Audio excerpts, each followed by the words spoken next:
All right, well, it's been quite a while since I've posted anything. I know some people have been asking for kind of plans and of the year and all that, so let's kind of get into it a little bit. So, about 2 weeks ago, I got the flu, which took less than 48 hours to go right to pneumonia, and I'm still not 100% recovered.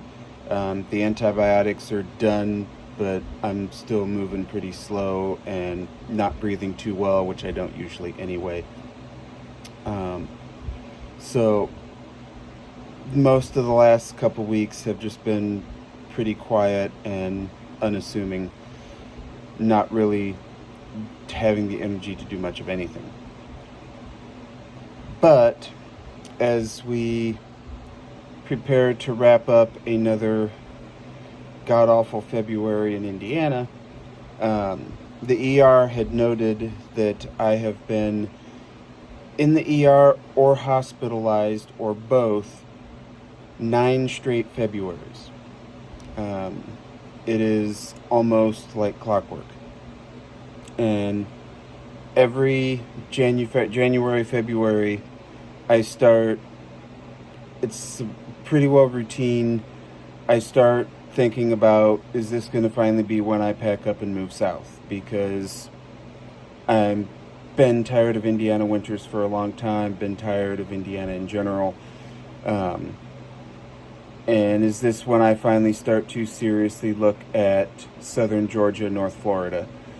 Um, don't really want to get up into the Carolinas, don't really want to get over into Mississippi, Alabama, Louisiana area.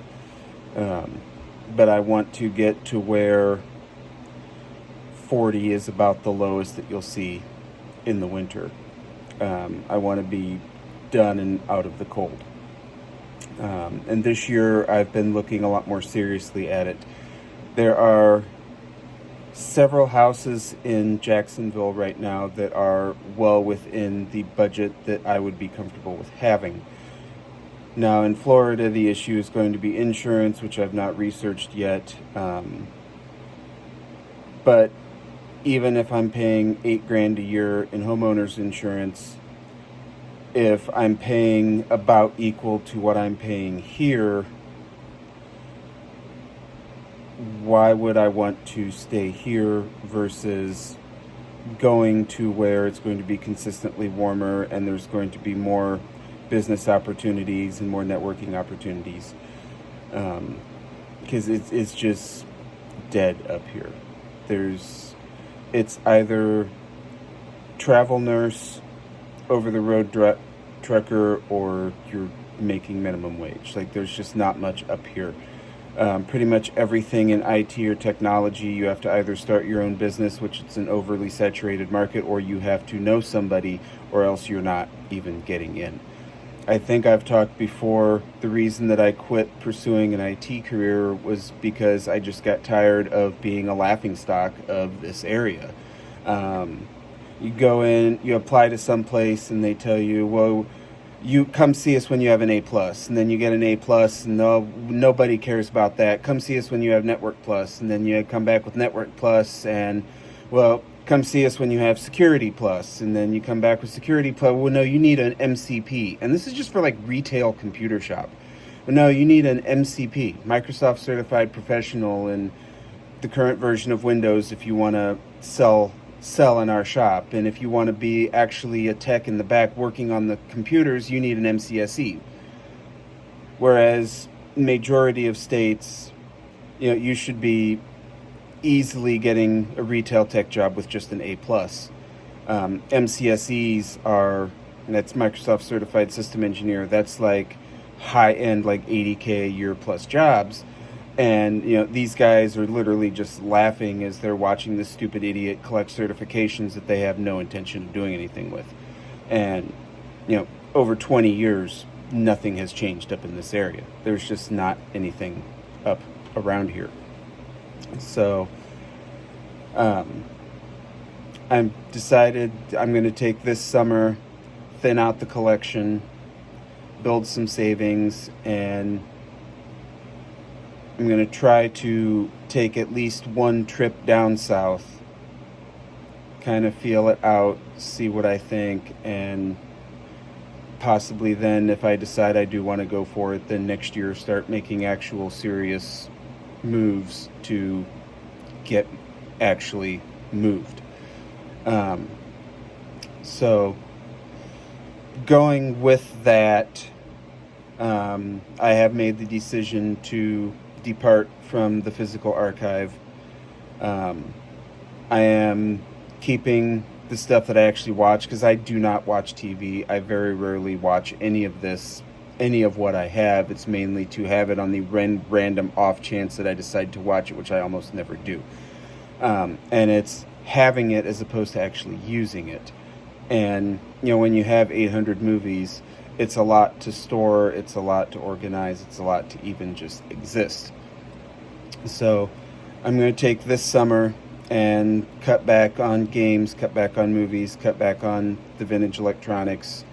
I've done some more testing with trying to learn how to solder, and it's not something that I'm going to be able to teach myself, especially when I've done research multiple times on even just what equipment to buy, because a Walmart soldering iron isn't going to touch this kind of stuff. And it's kind of Wild West. Everybody tells you something different. I don't have a couple $100 to drop on a quality hot air station, or I would need a solder sucker as well. I don't want to spend that kind of money on something that is a feel thing, because I can't do things that are just like feel based. That's why I suck at painting. That's why I suck at staining. That's why I can measure a board 3 times and it'll be 3/8 of an inch off, or why no matter how many times somebody screams tape measure increments to me, it's always going to be 32 1/8 and 2 lines. Like, my brain can stare at that tape measure for 10 minutes, even counting the lines, and I'm not going to get it. And I've had people literally scream at me, it's 5/16 or whatever, and 30 seconds later, there's nothing. Like, I don't remember it.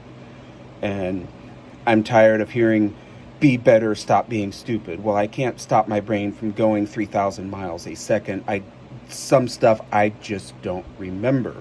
And I have worked very hard to keep myself out of situations where that can flare up, because I know the stuff that I don't remember, and I've tried for years to try to rectify it, and it just doesn't happen. So and the electronics are getting to the point where soldering is a must to be able to repair them, as stuff continues to fail. And I'm going to keep the in-box N64. I've got an boxed NES that I'm going to keep. And that's mainly because the stuff that I want to play on those consoles, Nintendo does not make for purchase. Even though I doubt Switch Online is going anywhere, since they're announcing Switch 2 being backwards compatible, there's some stuff that I would just have original cartridges to play on my CRT. But the retro collection will be much smaller than, I have 106 360 games. I have not cracked anything other than Need for Speed Most Wanted in the last 2 years. And it's all about, I remember that, I want to have it. And it's just really not feasible from a physical standpoint of having the stuff around. So I've got a few projects around the house I want to wrap up this year.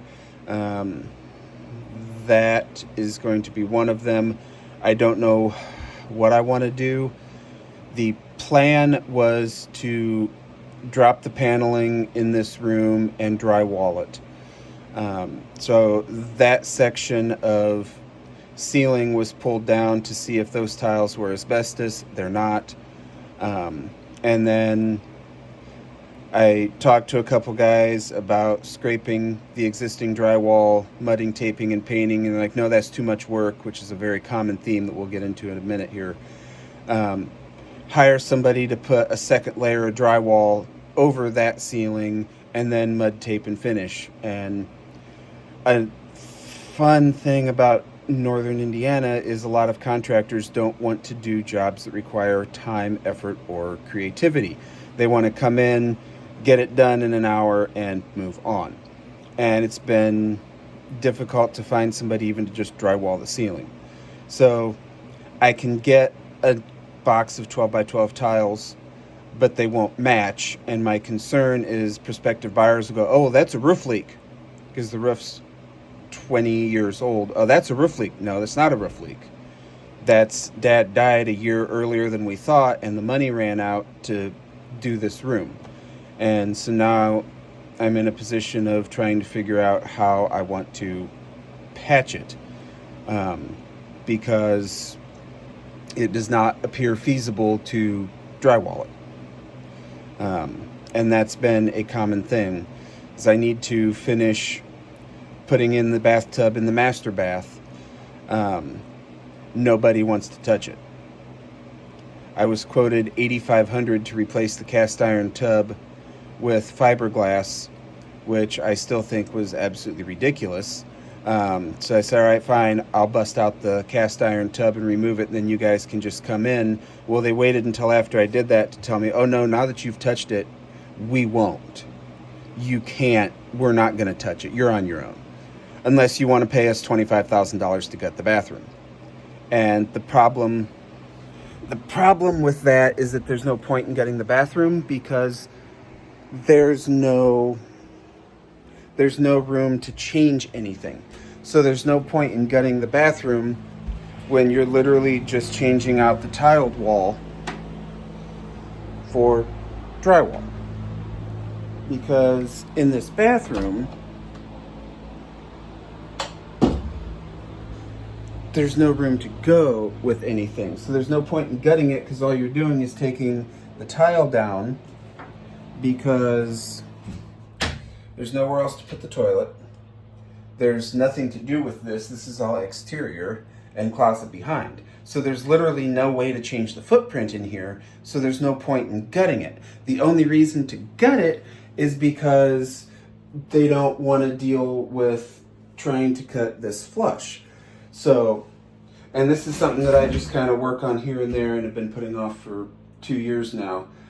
The end panel comes right flush to the sink, so I need to figure out, I'm wanting to try to tuck it underneath, cut the drywall flush, tuck it underneath.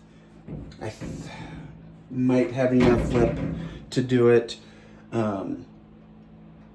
But it's, again, it's something that's at the very fringe of my capabilities.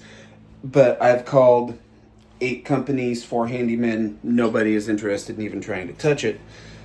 And literally the only reason to gut it is just because they're too lazy to just put it in and patch it in. Like I have no idea how to mark, like for where the faucets are, I have no idea how to mark the end panel. So I'm probably gonna just take a piece of cardboard and get the cuts right and then scribe it to the end panel, because that's the kind of thing like, well, you just take a tape measure, yeah, and then it's off by an inch. Like I've done this for literally years. Like it always is off horribly. But I cannot find, everybody says, oh, it's too much work. I don't want to mess with it. It's just too much work. So that needs done. That needs done. Microwave needs changed out, which I need to just quit being lazy and do that this weekend. Pull the stove, grab a 4-foot step ladder. You just use that to hook the microwave onto, pop it off, pop the new one in, bolt it in. It shouldn't be that bad, but I don't have somebody to help that I can call to help me with it, and I'm not paying Lowe's $200 to install it. And I don't care what you say, a new one goes here because there is nowhere to put it. And that countertop microwave will make the air fryer way cleaner to store, because there is no room in the kitchen. And there's no room to expand the kitchen because this used to be the exterior wall of the house and this is load bearing. And again, I'm not going to spend the amount of money to put a steel I-beam in here to carry the load to open it up to bring the kitchen into here. So even though it's over crawl space, we probably could get away with it, but that's still a major point load of the house, and that's, again, more than is worth getting into. It's like if I wanted to properly rewire the front 3 rooms of the house that are ungrounded, would cost probably about $100,000, because it would have to be completely gutted, and in that process the vermiculite in the ceiling would have to be, so we'd probably have 10-15,000 just in asbestos remediation alone. All of these walls have the bracers in between the studs, so you can't just come in from the attic and pop new boxes in. And you can't just cut the bottom 4 feet, because you can't match. Like, I'm assuming it's plaster. Even if it's not plaster, like, you can't match it. Like, it would have to all be gutted. But all of these in this section of the house have the plaster finish on them. So even if it's not lath and plaster, if it was just drywall, you still couldn't match it. You would have to completely gut it. So I am swapping them out with GFCI outlets, because code does allow you to do that, to pick up with no ground, because it's not feasible to rewire. The kind of cost that would balloon into is just not worth it. But trying to wrap that up. Got a finished trim from where pulled all the trim off to be painted. But yeah, you can see, even when I'm being careful, like, it just never gets fully right. But and I also, yeah, see, I need to wood fill these, because no matter how much I measure, it's never right. And again, trim carpenters don't want to deal with it, because it's just needless work, and I don't see the point in putting in like actual trim. Most of the existing trim in the house is 1x3 anyway. Just keep with 1x3. Just make it a lot easier. Doesn't have to be perfect. I would sell the house as is, same as we bought it, just because it's old and I'm not messing with anything. But new AC, newer furnace, it's not that big. Most of the plumbing is new, because I've redone most of the plumbing since we've been in here, because that was messed up. So I need to paint and reinstall the closet doors in the kids' rooms, because that's been 2 years and I've not done that yet, because it's a lot of work to do it. I don't have sawhorses, and I'm not spending $50 for one sawhorse. So, but yeah, that's kind of where we're at. I do have a couple of things. I want to show off the Famicom and Famicom Disk System. I just have not had any energy or motivation to hook it up and film it. So things will probably stay at least a little slow. I'm going to try to vlog and document, kind of cleaning things out a little bit, but that's kind of where we're at. I'm just really tired of how cluttered the place always is, and a lot of it is because it's closed off, and you don't really need to even have stuff for it to be cluttered, because there's just nowhere for stuff to go. But yeah, that's kind of what's going right now. So, but that's what I got. Just kind of doing what we're doing. So thanks for hanging out, and I'll catch you next time.